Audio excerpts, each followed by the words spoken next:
Hey guys, it's Pete from Beef Anxiety here. Welcome in today's episode. I appreciate y'all being here so much. Let's talk about a few things real quick. The Pete vs. Anxiety Team Anxiety Facebook group. Are you a part of it? You're not? What are you waiting for? The link's down here in the description down below, or go to Facebook and search Pete vs. Anxiety. Then look for the Team Anxiety team page and join it today. Why not? You can join and help. It'll be great. Yeah, like right now. Hurry up. Stop what you're doing. Pause this video. Go do it right now. But anyways, let's also talk about the Pete vs. Anxiety YouTube page. If you're here right now, you're probably following it most likely. If not, head on over there, subscribe, be sure to like and comment on the videos and let me know, because all that stuff really helps, guys. I really appreciate it. And help me break the stigma that mental health is talked about enough. But anyways, guys, let's get into today's episode. I'll have a great one. Thank you so much again. And as I always say, don't ask how your day is, ask how your mental health is today. Hello, welcome into another exciting episode of Pete vs. Anxiety here on the Oracle Talk Radio Network, guys. My guest today's philosophy centers around the idea that people are happier when they have an active body, active mind, and they are active participants in their own health. By blending their skills as a health coach and their knowledge of mental health, functional nutrition, and fitness, they're able to help you find a better path, health, and happiness in a way that works uniquely for you. Please welcome my guest today, Ellie Henry. How are you doing, Ellie? Hi, I'm good, thank you. How are you? I'm doing great. So after all that mouthful, why don't you break it down for everybody a little more? So I think what I have noticed, and it's certainly true for me, and then a lot of my clients, is that often with like mental health and physical health and emotional health are like very linked. And if one's doing badly, it's probably going to pull the other ones down. And often when we go to the doctor, especially for mental health, they'll say, oh, here's like a pill you can take. But often that'll treat a symptom, but not necessarily like a root cause. And so doing stuff by being like an active participant, I guess what I mean is figuring out the different things that can work for each person. And it's very unique to help them be their own journey to healing or feeling better day to day. Yeah. And you can't just do that by passively sitting and hoping that change is going to happen, Very true, very true. No, you think about it though, because when they give you one, it treats the symptoms, and then sometimes they have to layer that other pill on top of the other one, and then this, and it's a lot of times the root cause could just be what their diet, basically, because our gut health plays a major part in things, and I don't think people realize that, especially with your mental health. If you're not eating better, you're obviously not going to be in a better mood. You're going to be in a worse mood. If you're drinking alcohol and things like that in extensive amounts, you're obviously not going to be happy because alcohol is a depressant. And all those factors start piling in and things like that. So I love that you're covering everything, not just looking at and you get into this spiral, right? So you like drink loads of the alcohol at night and you wake up in the morning feeling shitty. So you have a load of coffee, and that, if you're an anxious person, that makes your heart rate, that already starting your day in a kind of heightened state, and all these things, like, and it's like negative spiral that affects every aspect, where if you can start doing smaller things that do the opposite, then you get into like an upward spiral. Exactly. And exactly with caffeine and anxiety, they don't mix well together, and then especially ADHD, which I have. So like I'll drink caffeine. Me too. I've tried certain ones, like I tried certain energy drinks and stuff like that for when I need to kick up. And I stay away from certain ones because I'm diabetic as well. So I got a lot of different factors I'm playing against at this point. So I figure out which ones I can do and I can function without having any problems, and I found a couple that I can use that I'm not like ready to start climbing the walls like Spider-Man, basically, with all the, caffeine rushing through my system, because it's not fun. It's really not, and then your anxiety kicks up, and then you'll have an attack eventually because you're just so worked up already. And it's horrible. It really is. Yeah. And so for me, I also have ADHD, and I guess before it was diagnosed, I pretty much self-treated it with a huge amount of caffeine. And so then when I started taking stimulant medication, I had to completely cut out caffeine because my body was like, absolutely not. Right. And so, same. I had to really figure out like some different, because it's like my habit, right? I like it in the morning. You have a coffee. So now I have like a hot tea or something, but because it's now like part of my day to day. So I still wanted to do that. So then it's like switching out something where it still feels like the same kind of ritual. Like you sat down with a hot drink and before you get to work or whatever. Yeah, it's like that with diabetes too, man. You have to switch a lot of things out. You can't have a lot of certain things. So it's a lot of, well, you can't have these, do this and that, and right, eat this, eat that instead. And it's like, ugh.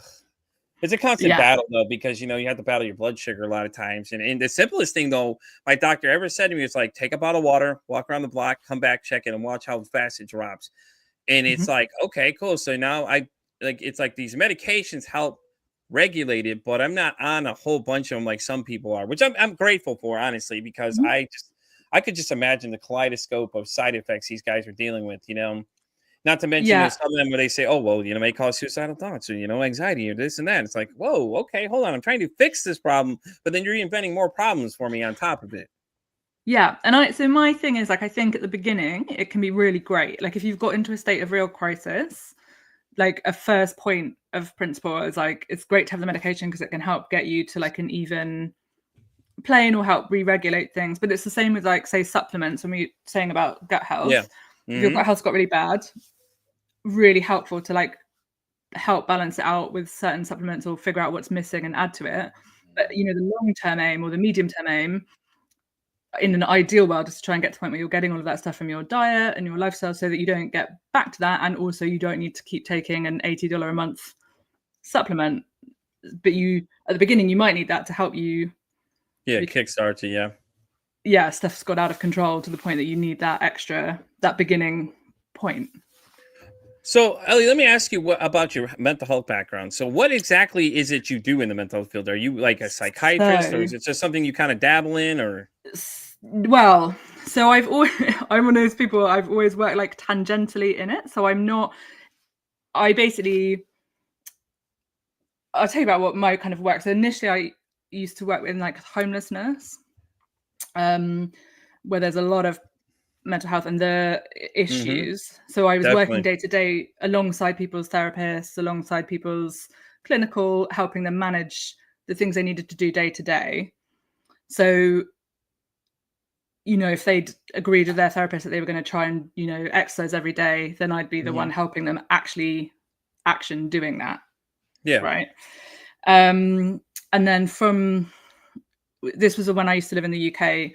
Because of that and the kind of intersect between essentially homelessness and the prison system, I basically ended up doing a law degree and then working in mental health law, which Oh, doesn't okay. really Okay. No, it that's doesn't interesting. All right. really exist here in the US, but in the UK there's quite a big kind of sector of, especially like the kind of intersect between criminality and mental health, basically. Yeah. So I worked in that for a few years until we moved over here to the US, where I can't practice law.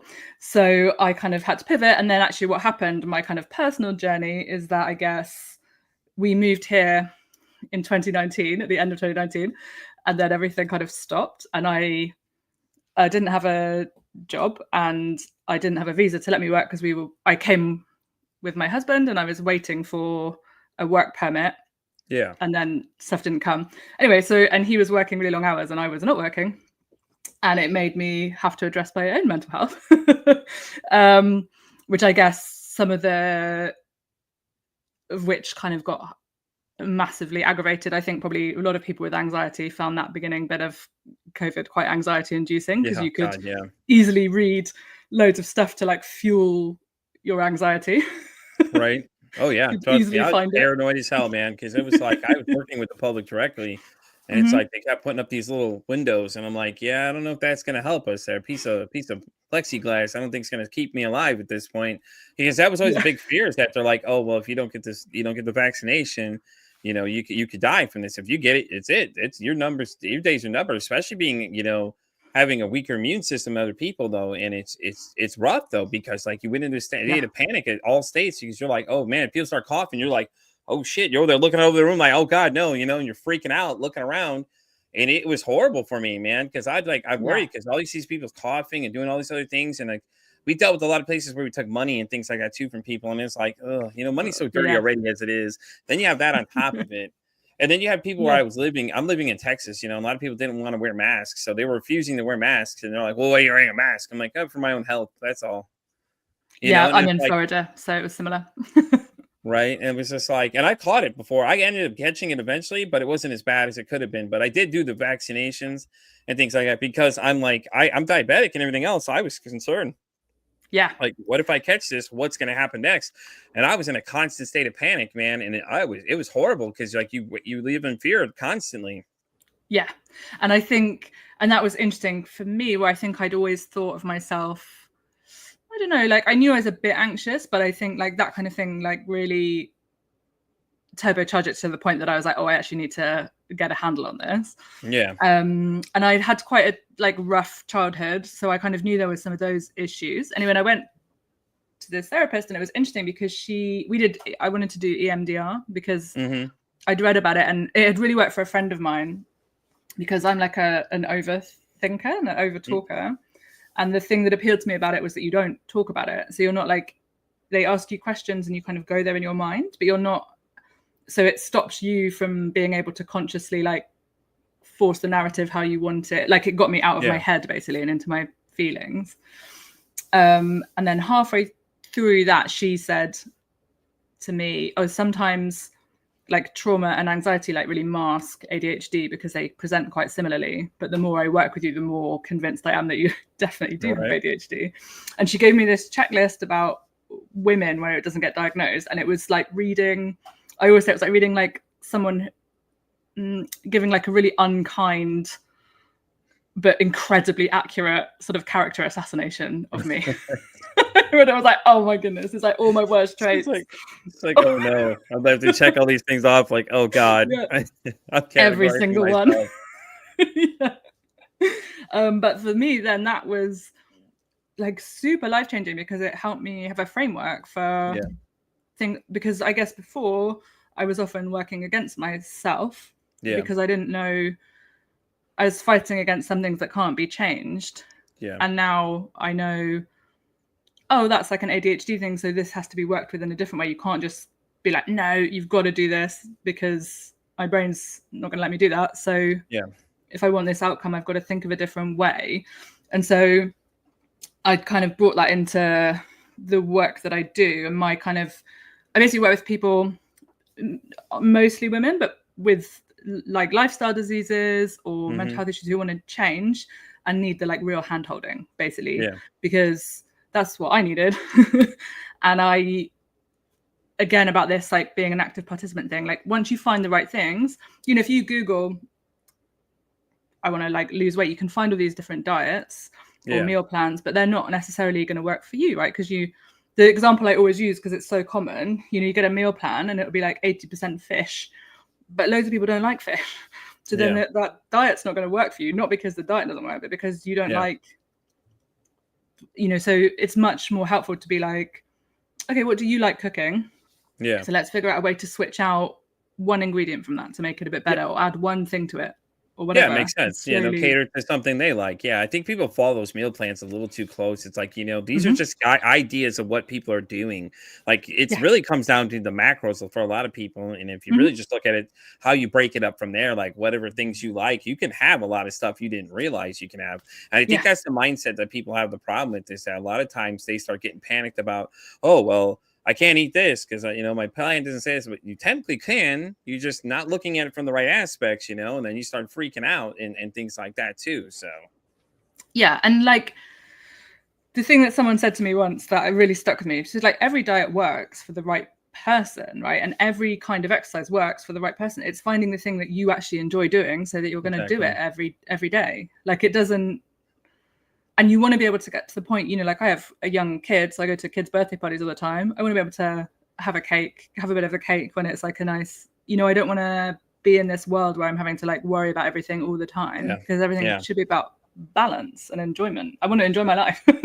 Yeah, it's really what it is. It really comes down to it's just, you know, it's all about balance, you know, and all that kind of stuff like that too. And it's a balancing act for anything. And like I said, though, you know, a lot of people don't realize that the diet you have affects your mental health too, because like you're depressed, you don't eat well and things like that. And all these other things play factor. I don't think people realize that enough. Like it's funny when people bring it up, but it's like, it's so interesting when I get people that focus on those kind of things. Cause it's like, you know, even fitness works well too. It's great stress reliever, you know, things like that. Even just taking a walk, like you're not asking them to do much. Like, hey, just take a walk around the block, man. Just go out, get some fresh air right there can improve your mindset alone. You know, if you're worried about something, just kind of go for a walk. And people are just like, oh, no, listen, I'm not telling you it's a cure, end all be all. It helps though. Help improve your mood. Don't just keep giving into the negative self-talk that you're doing to yourself. Oh, I can't do it. Stop saying I can't do it, because you can literally put your shoes on, go out and take a walk around the block and come back and you'll be just fine. And a lot of people are just like, so, and everything like that. And it's just like, I don't think people realize, like, these are some small things, small changes you can make, and stop thinking so negatively about things, just stop going, oh, I can't. Well, stop saying you can't and just start doing, because unless like it's obviously something you can't, well, I can't pick up that car. Obviously you can't pick up the car. You're not Superman or the Incredible Hulk or anything. So for me with exercise, I hated it. I'm not like I'm not someone who, which is funny that I have like a personal training license and I talk about it a lot, but I mostly work with people who are like me, right? I had a tough time in high school and a lot of that was around not being good at sports, and the school I went to had a high focus on, being good at it, and I was and that's basically every school in Texas, by the way, Ellie, in case you didn't know. These guys live, eat, breathe football like it's like the only thing they're doing the rest of their lives. And I mean, I get it. I like the dedication, but damn, all right. Yeah, and I think there can be a focus on school in school on being the best and not doing it because of how it makes you feel, the benefits it gives you, regardless of whether you're good. So for me, like a big mindset shift at the beginning was realizing, so for me, I've tried so many different types of exercise and I walk every day. I love walking outside, but I actually enjoy that.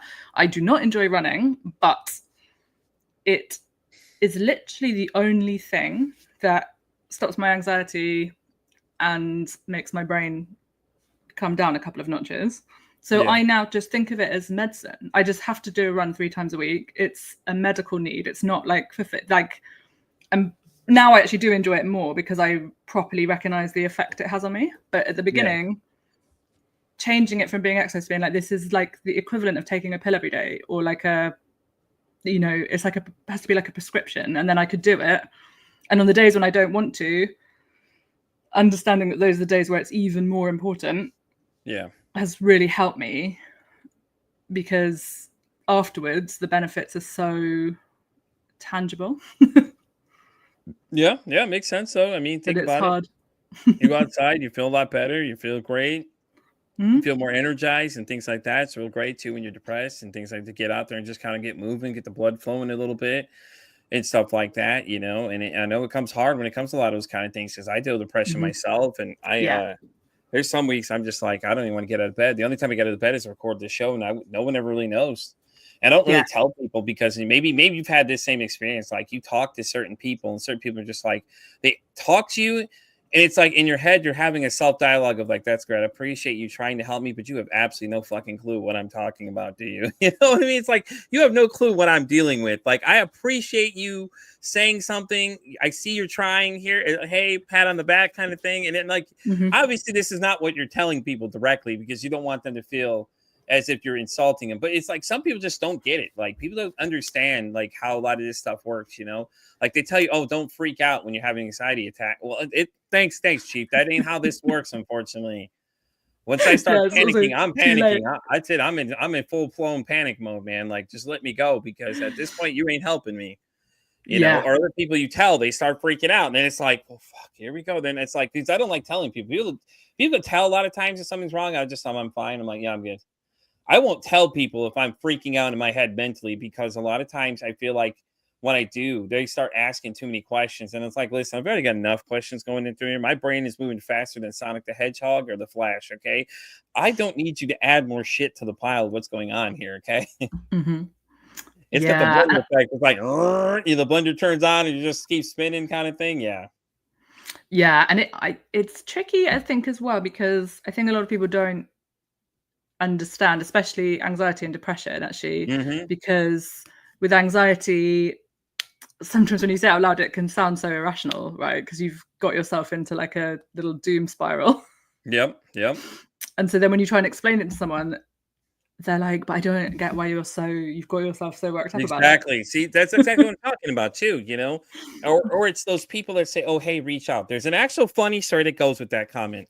I had a young lady on yesterday. We had a discussion, and she brought up probably the most interesting and conversational starter piece I've ever heard so far. She said that I reached out to a friend.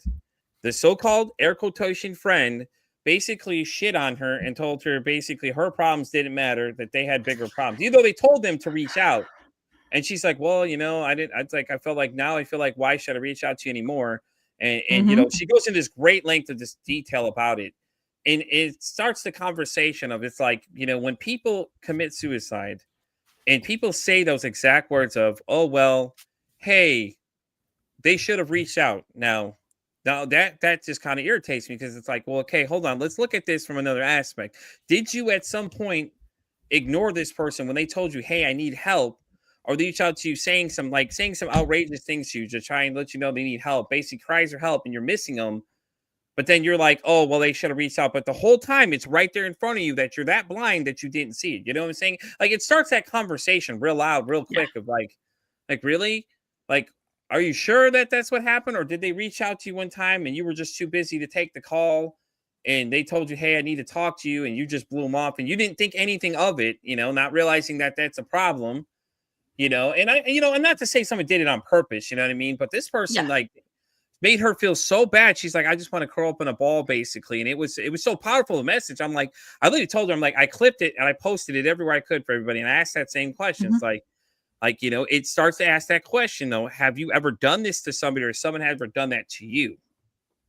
Yeah. And it is really common. I think something I talk to people about a lot, and is something that I had to really work on, is not keeping people in your life who make you feel bad about yourself, or don't, and not, because it's not a real friendship. And I think sometimes, like, especially in this world, when you're like depressed, or definitely when I was a child, probably because of the undiagnosed ADHD, really struggled to make friendships. And and so I guess my default mode is to hold on to people who are my friends, even when it's not serving me, because I'm afraid of being lonely, right? Like we all are.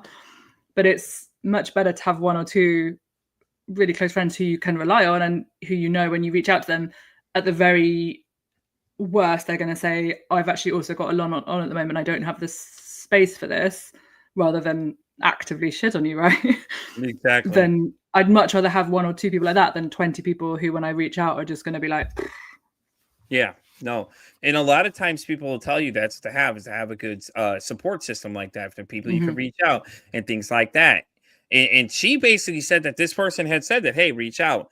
And then it'll be, well, what if something would have happened? And then what do you think that person probably would have went? Well, they should have reached out. Well, they did, ding dong. They reached out to you, and you just sat there and decided, it wasn't that big of a deal for you. So, yeah.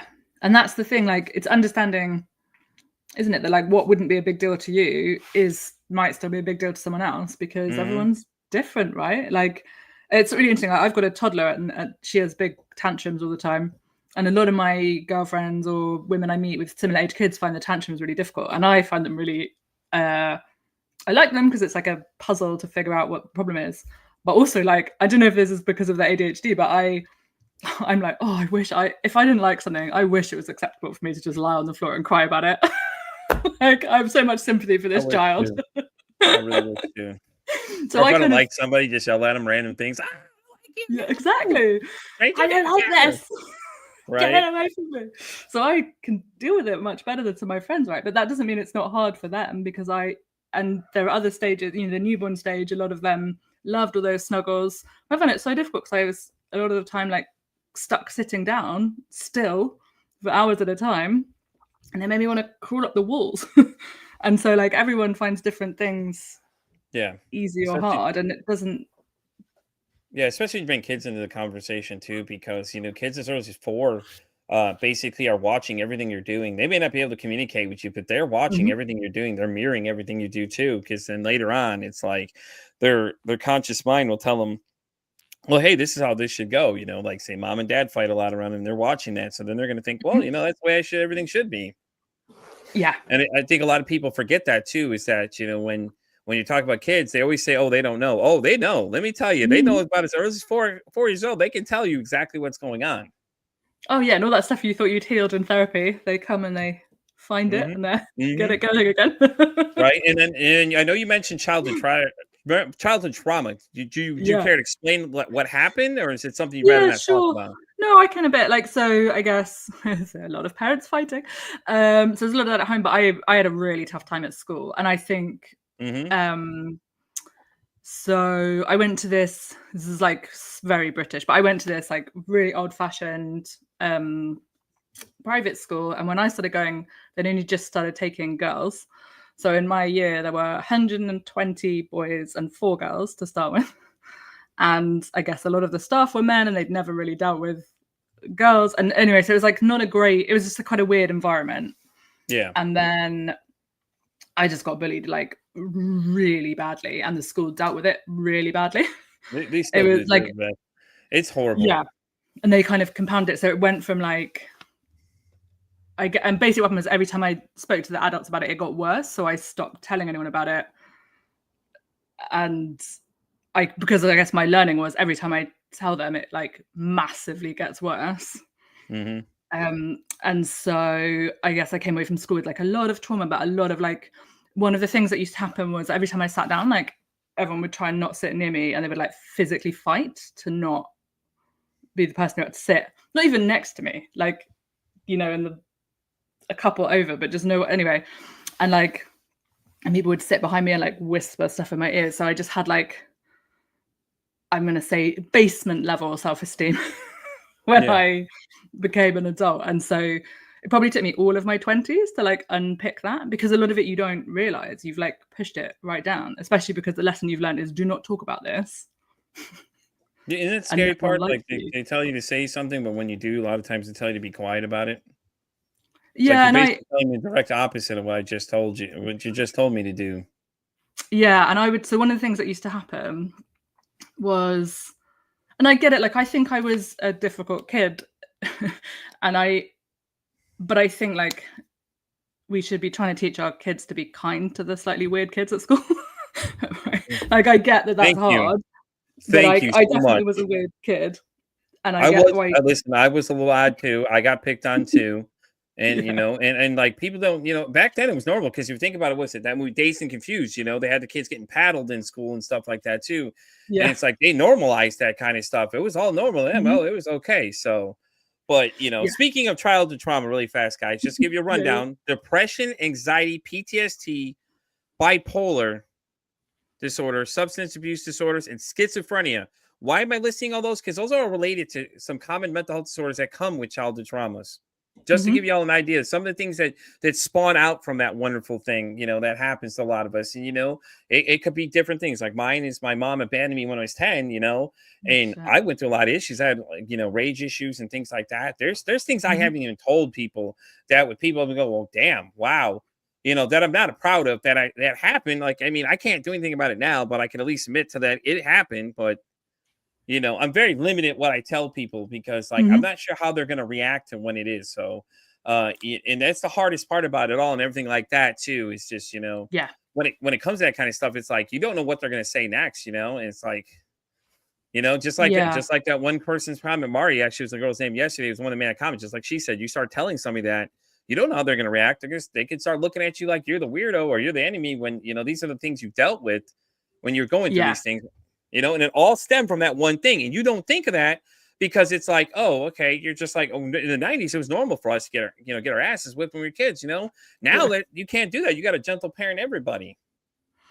Yeah, and I think, it's interesting, isn't it? So in some ways, I quite like it now when if I tell people stuff and they don't react well to it, because I think I now know internally, like, I'm actually a good person. I'm a good friend. I'm nice to know. So if you have a problem with all of this, then you're just not a person I want in my life. And we're good. And in some ways it can like weed people out early on.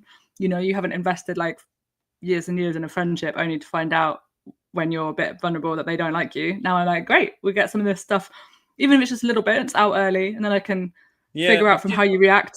Are you someone I'm going to want in my life? At least you're admitting to it. You know what I'm saying? At least you're admitting to these things that happen. Yes. Okay. Are they pretty bad?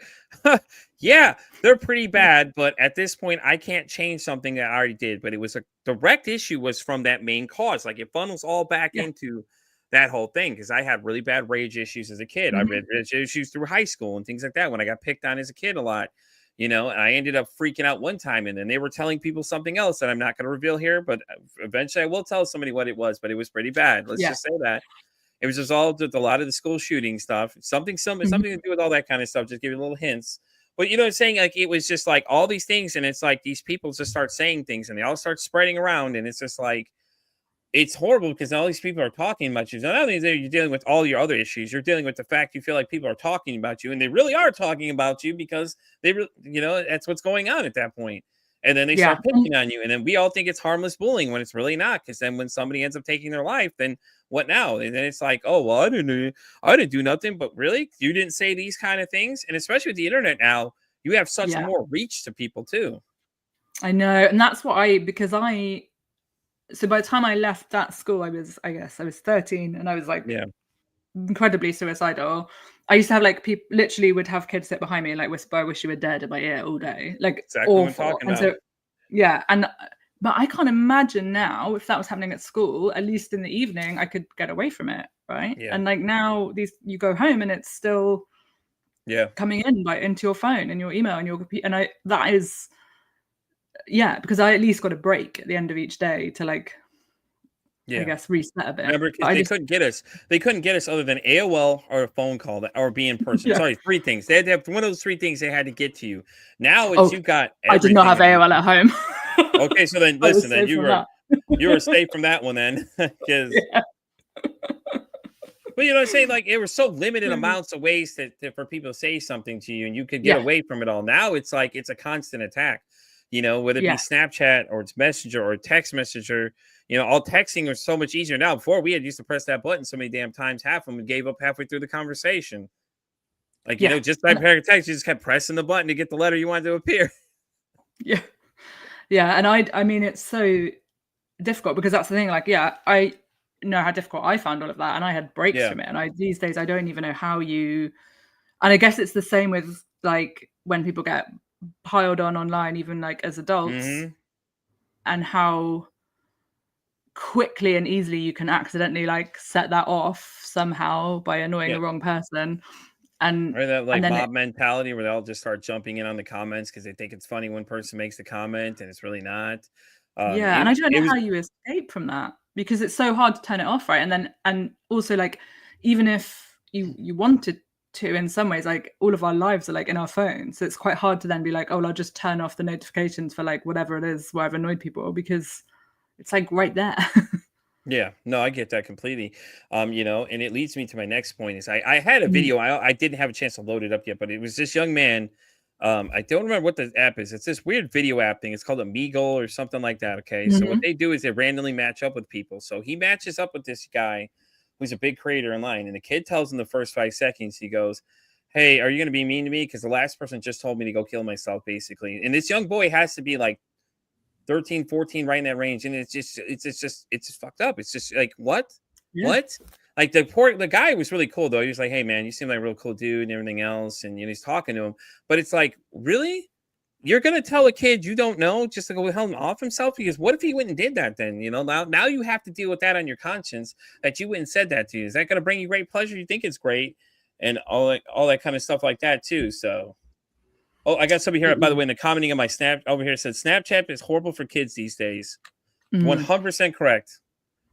So, but and then it disappears. So then it's even harder to like, I guess with some of the other ones, I like, obviously my kid is still small, so we're a few years off all this stuff, but I guess at least with some of the other stuff you can kind of monitor it. But with Snapchat, it disappears, right? So then it's even harder to keep an eye on what's happening, and then they can use it. Then you also have to factor in Roblox, which is big for kids. It's a real scary site to be on, especially with all the weird things that were happening like 10 years ago when they had the predators all hiding underneath kids' names and things like that. Like I had an ex at the time. We were at a friend's house and her son was typing something on the computer and he's on Roblox. I'm like, "Hey man, what are you typing over there?"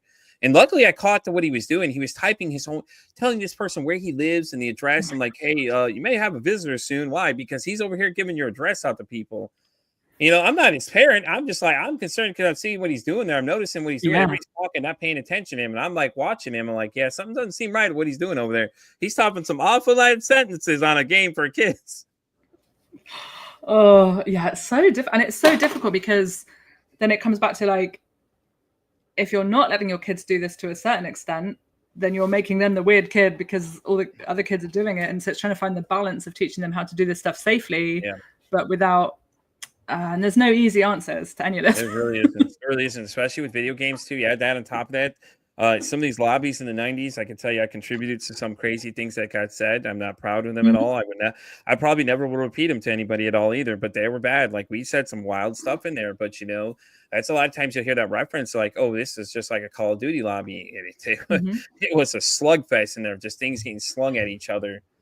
And there was that news article recently where I think it was Florida, where the kid was online trash talking an older guy. And he went to the kid's house, found the kid lived, and went and shot the kid at home. It's like, what? Oh my God. That's what I'm saying. Like, you're like, come on now. Like, you're bantering back and forth. Okay, it's cool, but it's like, where does it end? Like, with that kind of stuff? Because it's like, then you want to bully these kids online and things like that and say these horrible things, And then if you're female, God forbid you're female playing these games too, because the things they say next are even horrible. Yeah, it's interesting. It's almost like the culture of some of these games now as well, isn't it? It's like the trash talk is like almost become part of the game, and so that's quite difficult. Well, if you're trash talking, it's different than versus what they were doing, because that kid was obviously having a good time. I don't know what the kid said to him exactly, because I've had a 13-year-old kid tell me some crazy stuff. And that's the problem, isn't it? I guess as well, when you're a teenager, like you're learning where the lines are of like what is like trash talk or like banter or whatever, and what is over the line. So there's an element of that as well, but also sometimes they know. Well, my point to that is are they really though? Because they're learning these things from adults that are older than them and shouldn't be talking to them like that in the first place. You know what I mean? Though, like, you hope for the best intention. Someone's teaching them how to interact with everyone else and not be the proverbial dickhead in the group and start saying like you could say funny things. That's cool. Talk a little, just kind of hype up your teammates and try to shock each other a little bit. But when you get to the point you start telling people to off themselves, or they should go drink some bleach, or some of these wild statements I've heard being said, it's like, really, like, really. And then it's like now people are like, oh, now I have to regulate my own sites and everything else like that too. It's like, and it's so difficult. I mean, it's slightly different, but it's, I guess this is the mum group equivalent of that, is that there are certain topics that I have a group for new mums, because that's a time when a lot of women struggle with mental health. But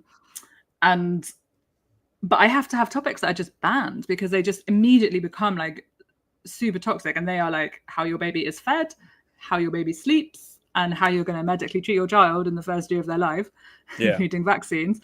And like, I just have to straight ban them, because I do not have the time to like moderate grown adults who can't be kind to each other about the choices they make. And it's really similar to these spaces where people immediately go to like the worst stuff of like, oh, your baby's going to die, and you're like, come on. What I'm saying, see, we're adults. It's crazy.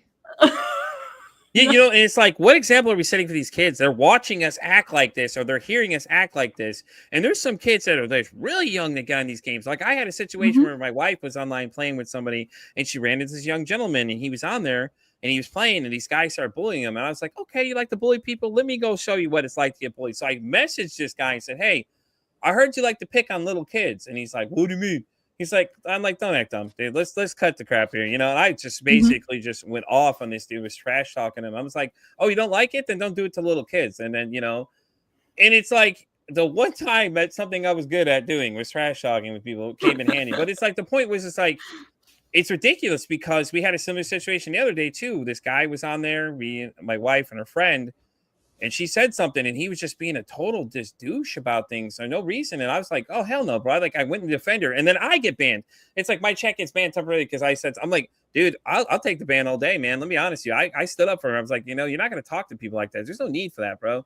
Like, we're all here playing this game. We're all trying to enjoy this. We don't need you to talk like that to people, especially when she didn't say anything at all, and things like that. And he just started going off and talking all this crazy stuff, telling her to go back in the kitchen. And I'm just like, come on, bro, we got to be better than this. Like, stop.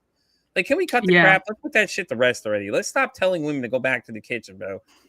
And it's just crazy. And then there's a YouTuber I watch too. She's a pretty girl. She's on there, and she records the conversations these people do. The wildest things these guys say to her is just like, it's like, dude, y'all are just something else. I swear, man. I can't with people today. And then they're the same guys who'll say, "Oh, I really want a girlfriend who'll play these games with me." And you're like, well, a lot of them don't play these games anymore because Exactly people my like point, you right? putting them off it. And people It's don't not think about fun. don't think of the effects of when everything is happening. Like, you start Yeah. talking, you tell them all to go do these things, and it's like, how do you know that they didn't have a rough day? And then it was the one turning point of things you could say to somebody that causes them to go over that edge, Like maybe they Yeah. came online to de-stress, unwind and things like that. And they just jump into a simple chat conversation with you, and you just start off with, well, go off or go kill yourself or go do this or go. And it's like, what? Like why? Why is it necessary to go tell people to do these kind of things? Does it make I you feel know. good about yourself? Do you need to have an accomplice to, assist suicide for you to get a charge for you to learn that maybe you shouldn't be saying these kind of things? And I think that's what's going to take at this point is that somebody's going to have to crack down hard enough that something's going to have to happen. It's going to rattle the cages of everybody. I mean, I know a lot of these companies are doing better by monitoring a lot of their chats and things like that, even your party chats. So you have to be careful Yeah. what you're saying in there too now. But it's like we should have been doing this a long time ago. Yeah, and this stuff's supposed to be fun, right? Like it's supposed to be the way you like de-stress or unwind or like a hobby. Like it's supposed to be fun. And Exactly. then it makes it not fun when all this negativity. I try and remember that it says more about the person saying it to me than me on the receiving end, but it's not always easy to do that, especially if you're trying to get relaxed after a bad day. Yeah, exactly. It's just crazy though, because like all the things are so bad. Even bullying is so bad. Like you said, we were talking about earlier, like it's crazy because I had to deal with it one time with the kid's school. Like they didn't do anything about it. This kid was just picking on her and didn't like her because she didn't like him anymore or whatever, And then it's like even trying to follow their conversations is just like nuts. It's like every 10 minutes, it's like, I'm not talking to this person for this reason. I'm like, okay, cool. I'm talking to them again. I'm like, huh? Fine. Like they've got to figure this like relationships out, right, kids, and how to have them. But it's about trying to teach people how. Like, I'm a pretty direct person, and I'm British, so there's like a more cultural bluntness. And one of the things I struggled with when I moved to Florida is it's that southern thing that people do where they don't necessarily say what they mean, and so sometimes I think I would come across as rude because I'm very direct. But I think you can say what you mean kindly, even if you're saying, "Oh, actually, I don't want to do that," or "I don't like that." You can say that politely. You don't have to be like, "Oh, fuck off, I don't want to do that." You can be like, "Oh, actually, you know what? That's not for me.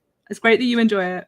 I don't want to join in." But it's still direct. It's not like, and that's what I hope to try and help people learn to do or teach them how to do, because you can, being nice doesn't mean like being a walkover. You can still be very direct and protect your personal self without being a dick about it. Yeah, exactly. And it's interesting because it's like all these things, and it's like you feel great about it apparently. But I guess I don't know. I'm going to assume that's what it is. They feel great. They get a thrill off of basically telling people and little kids to go do harm themselves because they think it's funny. And then when it happens, then okay. Oh, I didn't mean for that to happen. Of course you didn't mean for that to happen. That's the problem. You don't think before you do. Yeah, and I think often those kind of people are only thinking about, they find the reaction funny, but they're not thinking about the long-term stuff, either because it wouldn't affect them or because they're shouting really loudly to stop people. It's like a reflection of what's going on inside them, and they're trying to. No, I agree exactly. So let me ask you a question, okay? So I have a friend named Vanessa that runs a podcast. It's called Humanity 2.0. Now, I've been doing this thing where I'm kind of curious to get people's answers. All right. So the question that was posed to me is, what does humanity mean to you? That's a really good question. So for me, I think it's about like connection and like community. So finding the things that you have in common with people and finding that, like, this is a tricky one, but like finding like the joyful connection. It's a good question, isn't it? It's a real good question though.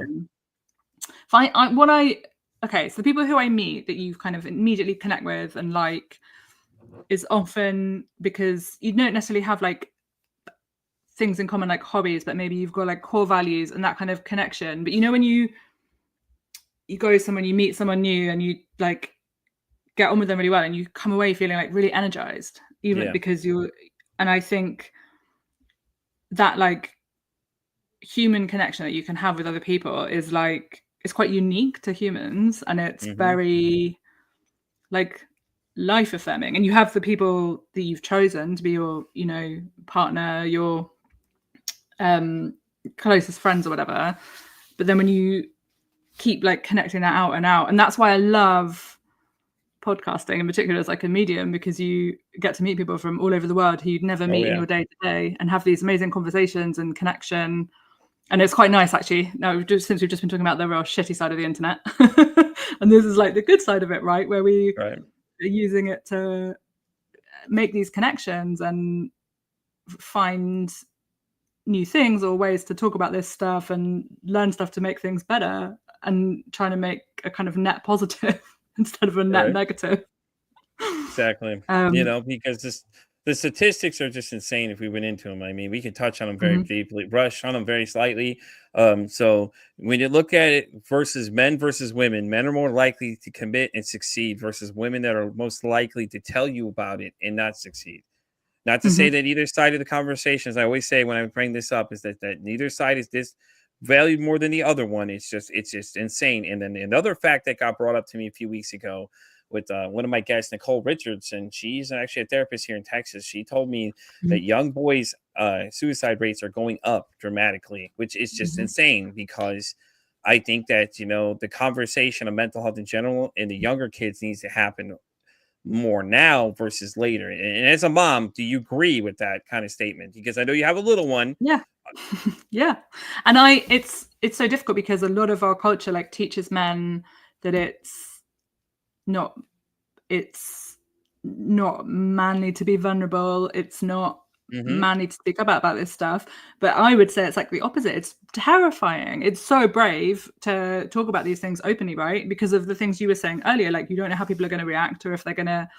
And so the reason that a lot of the time people don't is because it's frightening, and it's much braver to do something that you find scary anyway.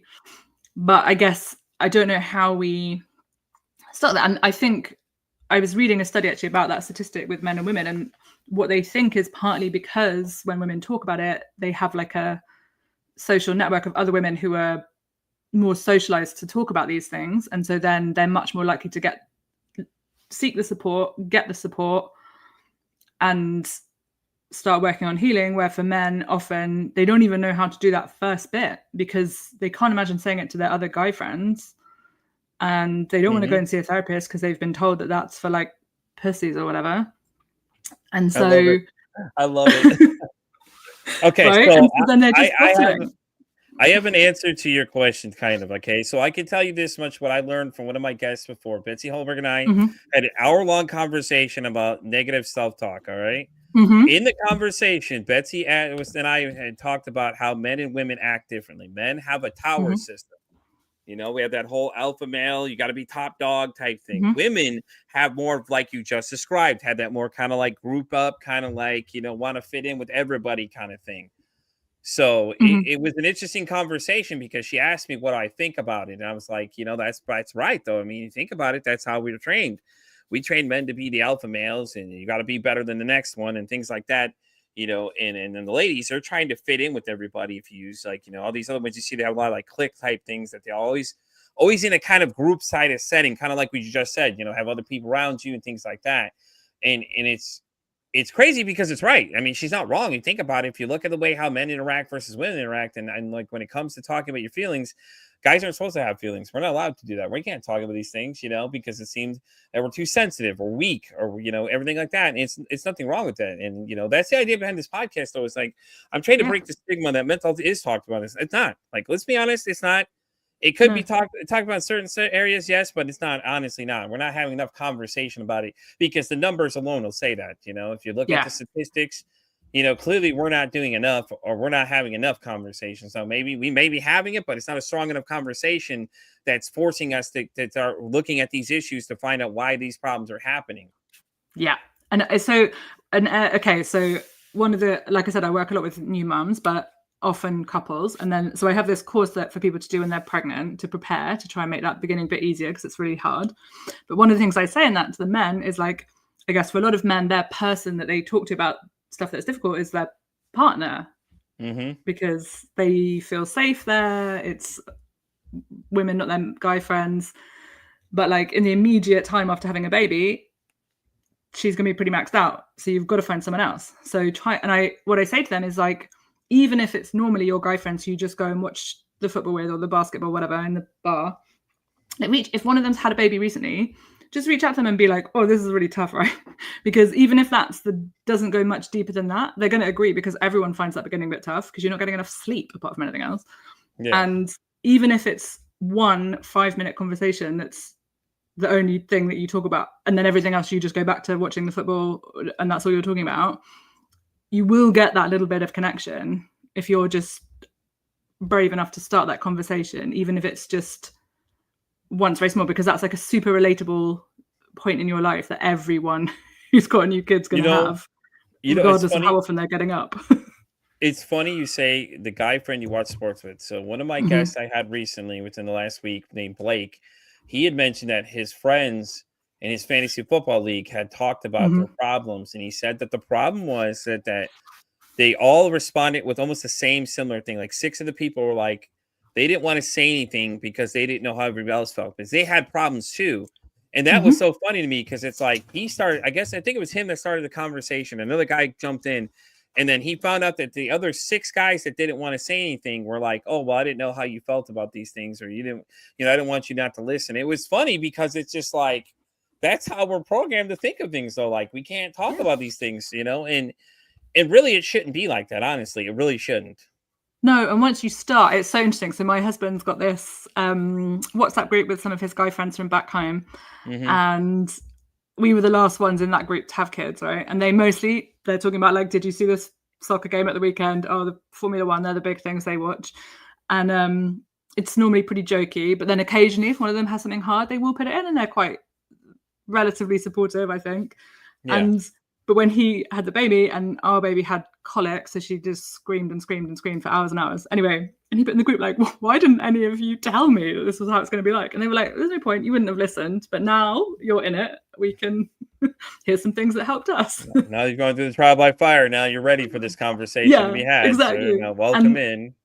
Yeah, but it's interesting because they knew that he wouldn't listen beforehand. So they had to wait for him to be in it, and then we're like, right, and now here's the like 6 things that we all found quite helpful. Try some of these.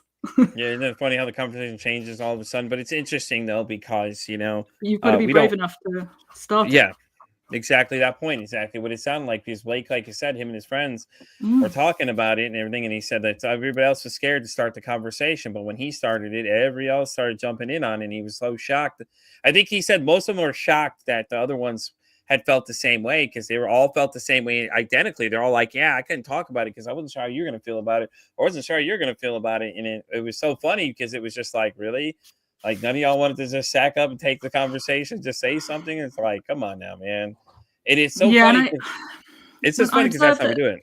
Yeah. And my observation is that like a lot of men, especially in like groups, there's like a pressure to downplay stuff, but also like make everything into jokes, and then that makes it really hard to have like a sincere conversation when things are tough, because everyone's default is to be who can find the funniest like meme or the funniest like response to it, rather than having like a genuine emotional reaction. And that's really tough. We tend to do that. I've had people call me and tell me, I had one friend call and tell me he was literally standing on the roof of his house getting ready to take a leap of faith. And I'm like, yeah, let's not do that, bud. Okay. Let's not. No.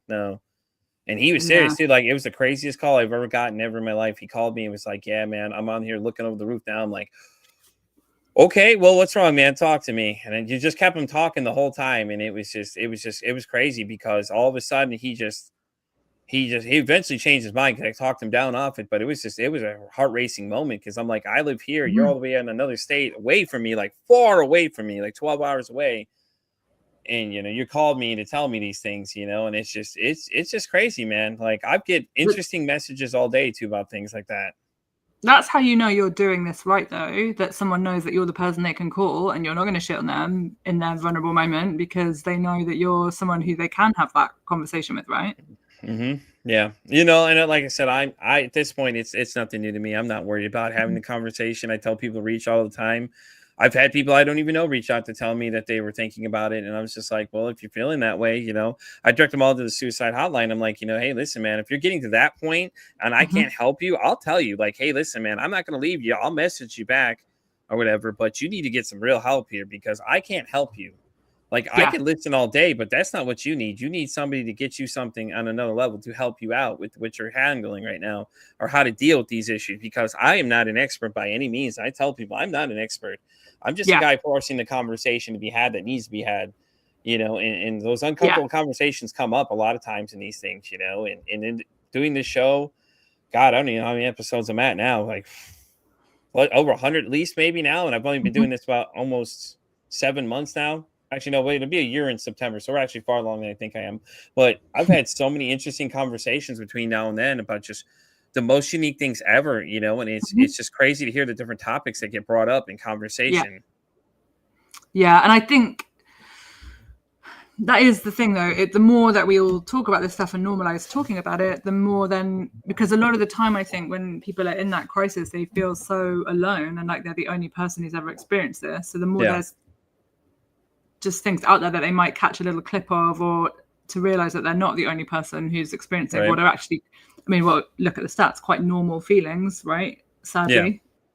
Unfortunately, yes, it's scary though. But all right, as we get ready to start wrapping up here, Ellie, do you want to go ahead and plug some of your socials where everybody can find you? I know you said you're on Instagram. Do you have a website they can go check out too? I do. So everything is Happier Active, and I also actually have a podcast where I talk to people about like niches, and that it's like beginner's mind. So I have people on who do every different, like from breath work right the way through to like modes of therapy, and then people can listen and see if they think, oh, maybe that would work for my problem, or that sounds interesting, I want to try some more of that. So that's also Happier Active. I'm basically very consistently that everywhere. Yeah, makes sense. Are you on everything like Apple, all that stuff? The podcast is on everything, and then mostly I'm on Instagram and Threads. I'm trying to learn these social medias, but I'm nearly 40 now, so it's all quite new to me. I have to one at a time. I'm going to start with now. I'm getting the hang of Instagram. I'll move on to the next one. Right. Yeah, we were talking about Substack before we started hitting record too. We're like trying to figure that out and everything like that. I'm just like, I'm right there with you, man. I'm figuring it out as I go though. So, but that's awesome though. You have a podcast too. That's great. Do you drop them weekly? Yeah, Wednesdays. Okay. There you go. It's nice and broad, and it's the same thing as you. Like, I really like having these conversations because the more you talk to different people, the more you learn. Like, oh, actually, that's a thing I've never tried. That maybe that might work for me or one of my clients. Or there's so many different things you can try that can help with all of these things. But unless you know about them, you can't. Definitely. Everyone kept saying to me, and this might have happened to you because of the ADHD. Meditation so good for you. Blah blah blah. I can't sit still for 15 minutes with my eyes shut. Like, I know it's helpful, but there's no way. But then I spoke to a lady who was like, oh, here's 3 things you can try that are like similar to meditation, but there's no sitting still. And you're like, great, I'll try some of them.